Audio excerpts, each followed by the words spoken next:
Forming. Forming is metal forming.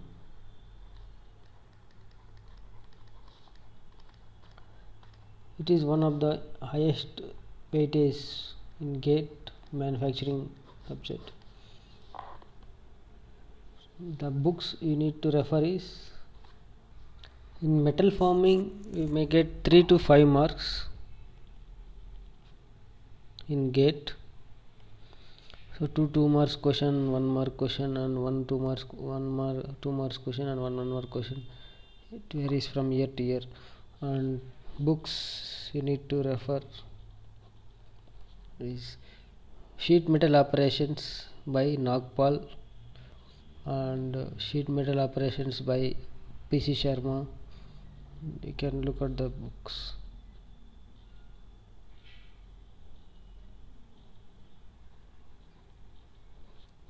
Metal Cutting by Nagpal. There are other textbooks which you can do. So forming. What is forming? Forming is nothing but shape changing without removal of material. Shape changing without removal of material.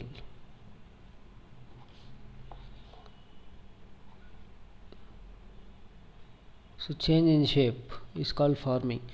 So in metal forming you want to change the shape. That means you need to apply a load more than yield stress, because when you apply a load on a metal, deformation starts, permanent deformation starts from after yield point only.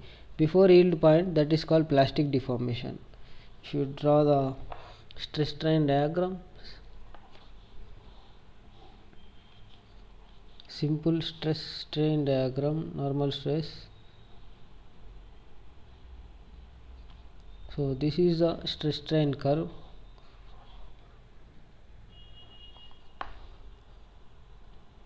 A, B, C and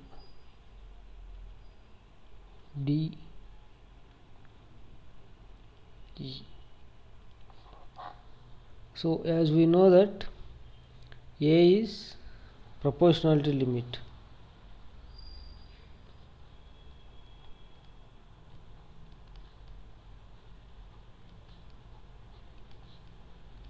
B is elastic limit. These two concepts we have discussed in material science, and you may have studied in strength of materials as well. So no need to again go through each and everything. Yield stress, yield point,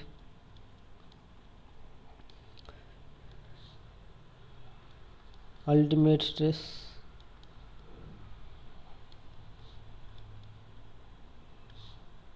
breaking stress.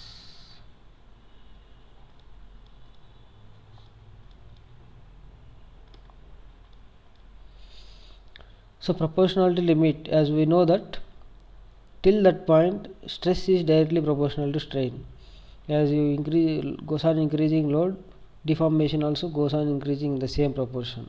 Slope will be constant till that point. So from there, from proportional limit to elastic limit, so the slope is gradually decreasing. Slope is decreasing, and so strain is increasing, stress is decreasing. So the material behaves elastically till elastic limit. So that's why this region is called elastic region. The region till elastic point is called elastic zone. If you apply load till elastic point and remove the load, and it will again come to the original position. So that's why it is called elastic zone. And if you apply load more than yield elastic point, deformation starts. But we take yield point as the the point where deformation is maximum takes, more deformation takes place.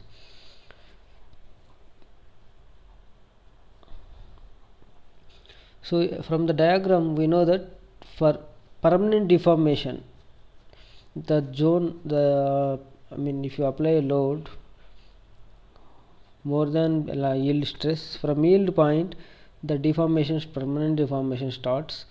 So as you goes on applying load, the deformation goes on increasing. At some point it failure takes place. If you apply a load, ultimate stress, where the failure starts taking place, and breaking point is the point where it breaks. So yield stress is the stress at which the deformation starts, and breaking stress, ultimate stress, is the stress at which from where breaking takes place. If the load has to be applied between these two, the load, if you want to do forming operation, forming is permanently changing shape. If you have some spherical ball shape metal, then if you want to convert into square, you need to apply a load, forging generally, right? So similar way here, you need to apply a load more than yield stress and less than ultimate stress. So if you apply more than ultimate stress, it breaks after few seconds. So that's why you need to apply load less than ultimate stress. In forming, the load applied is, in forming, metal forming forces application applied on metal, stresses induced greater than the yield point stress and less than ultimate stress. Stresses induced are greater than yield stress and less than ultimate stress.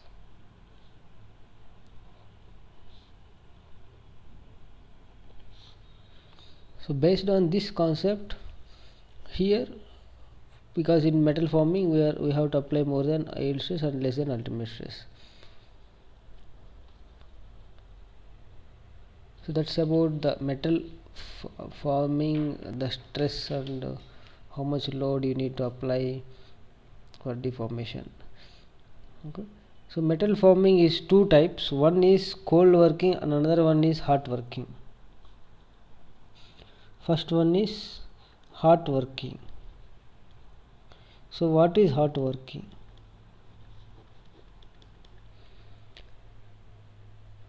Working or deformation of a material takes place at temperature more than the recrystallization temperature.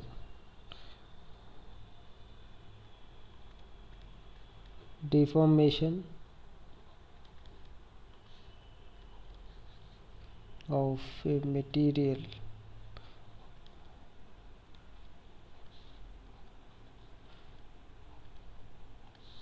takes place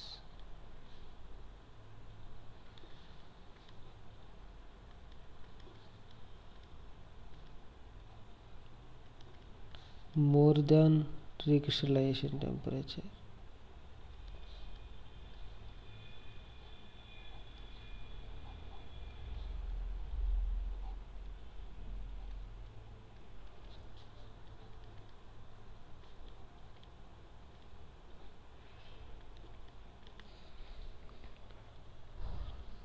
What is recrystallization temperature?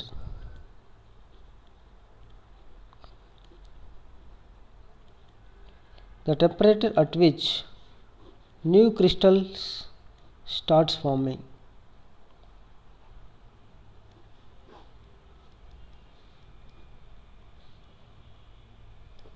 The temperature at which new crystals starts forming or creating.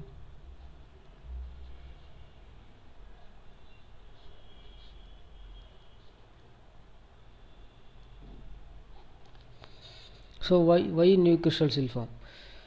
So whenever you want to heat the, suppose if you heat the material, the crystals new crystal starts forming at a temperature, so they gain energy and they form new crystals. So as it goes on increasing, the new crystal become bigger and bigger, and they convert into liquid, means molten metal. So hot working is a temperature. If you want to working on a particular material at a temperature higher than the recrystallization temperature. Suppose if I am doing forming on a metal piece at temperature higher than the recrystallization temperature of particular material. So for each material recrystallization temperature differs. So hot working is mechanical operation taking place above the recrystallization temperature is called hot working. So what happens in hot working?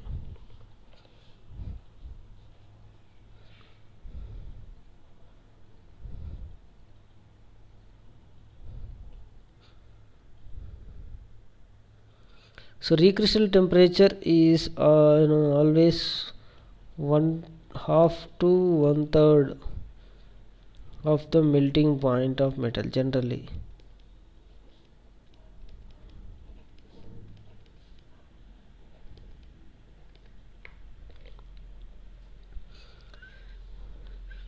And there are some special materials like lead and tin will have recrystallization temperature RCT less than room temperature.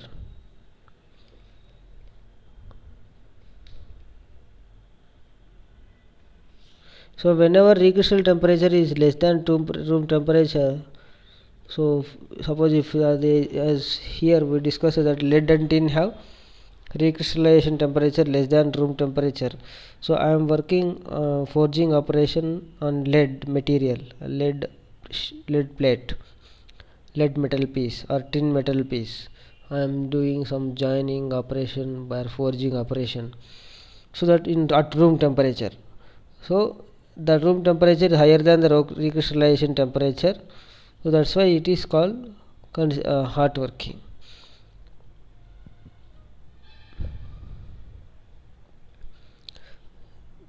So any operation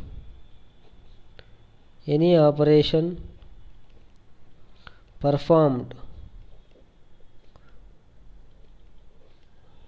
on these materials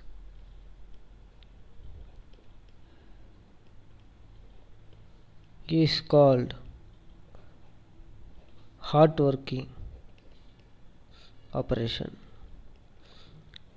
because the working temperature is above more than the recrystallization temperature. Similarly, there are a few other materials like zinc and cadmium. For them, recrystallization temperature is equal to room temperature. So for these also hot working, zinc and cadmium.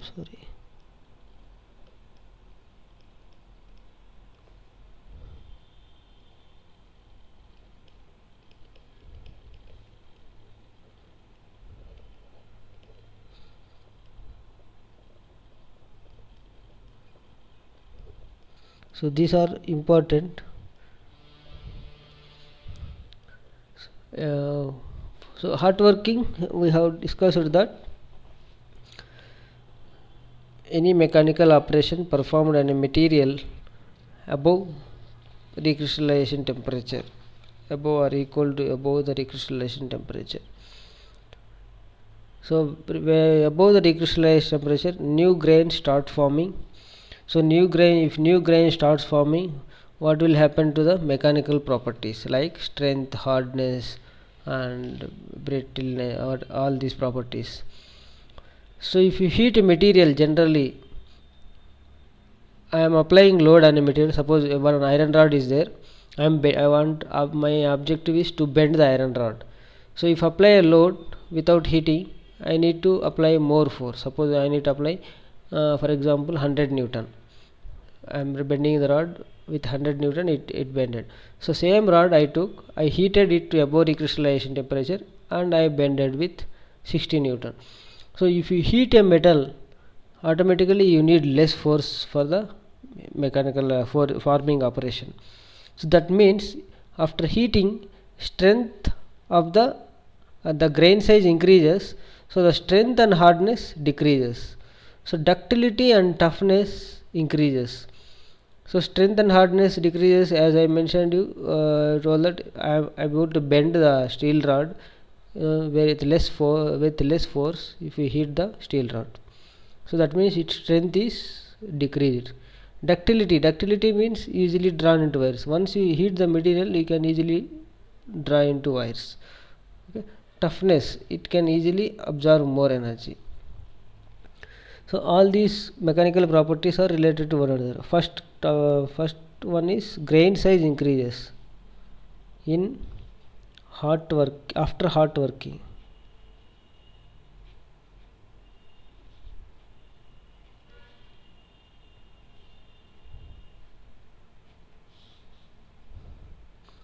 After hot working, grain size increases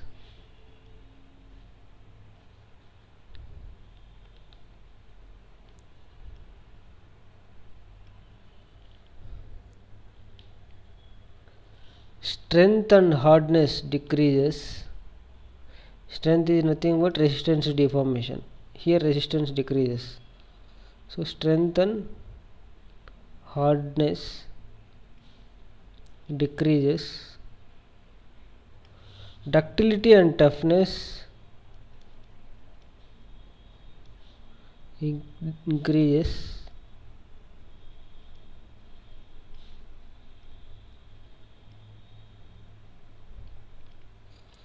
Similarly, other properties, force required decreases for mechanical operation.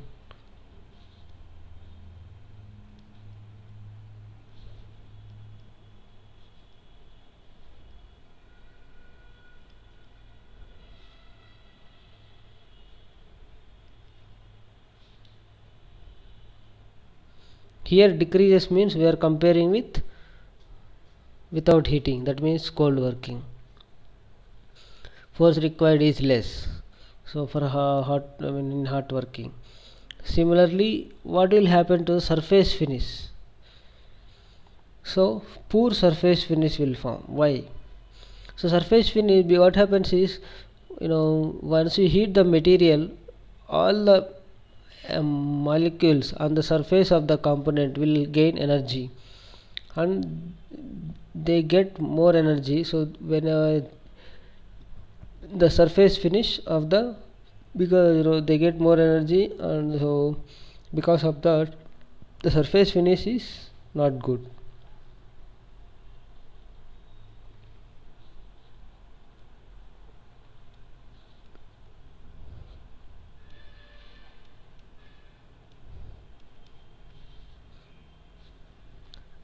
So poor surface finish will form.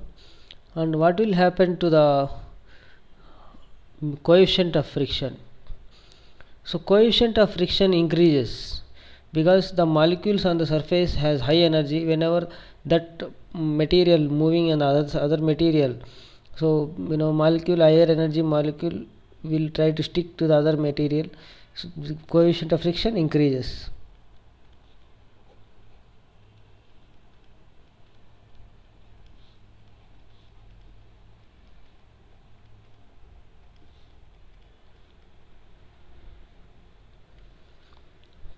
So coefficient of friction increases, and these are the other properties like ductility. Anyway, we have discussed. Next, similarly, cold working. What is cold working? Mechanical operation performed on a material below recrystallization temperature.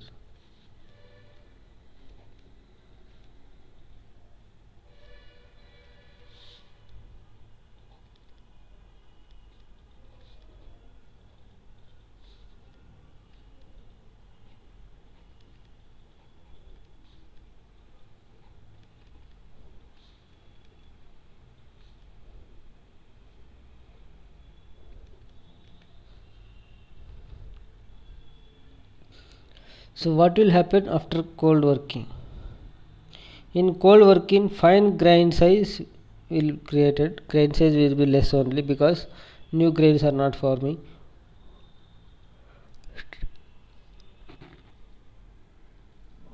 Strength and hardness increases.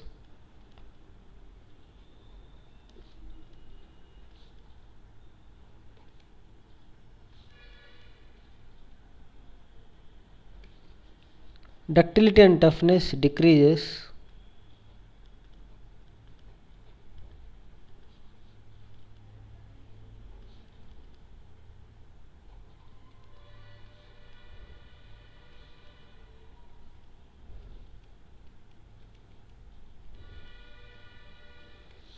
Force required is more.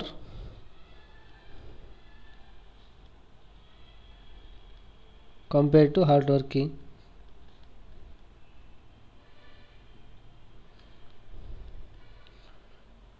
Surface finish will be good here and coefficient of friction is less.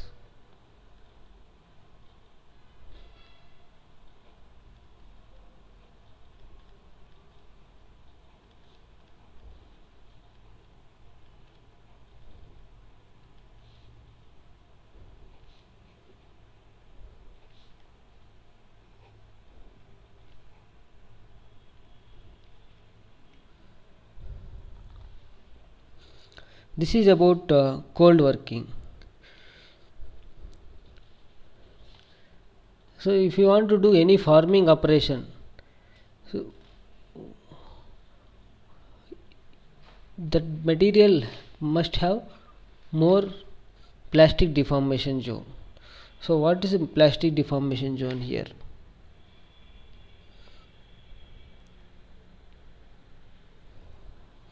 So if you look at the stress strain diagram,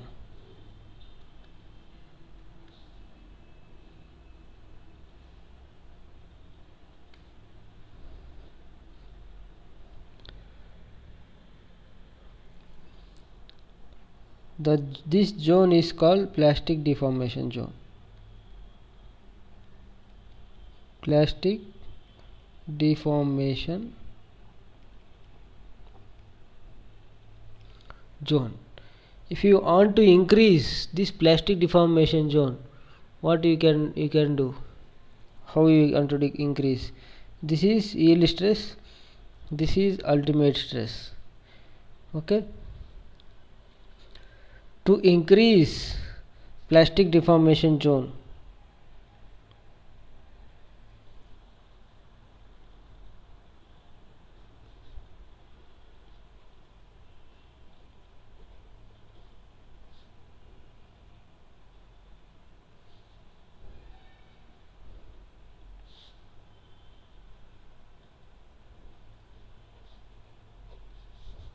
by first method is reducing yield stress.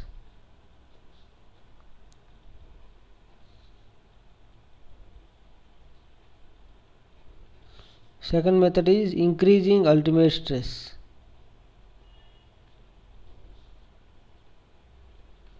So out of these two, reducing yield stress is easy. How to reduce yield stress? Yield stress of a material is reduced by heating. That means if you increase the temperature, then yield stress of that particular material will reduce. Yield stress will reduce. That means it can go plastic deformation at lower force, with lower force. So that's what it tells. Plastic deformation zone is wider. If it is wider, means you can do the plastic deformation of the material takes place at a higher, bigger range of the force. The force range, if the force range increases, the flexibility for operation is more. If the force range is very less, so even you apply a little amount of force, more than force range is very less, means it will act as a brittle material, and if force range is more, means it can elongate as you goes on increasing the force.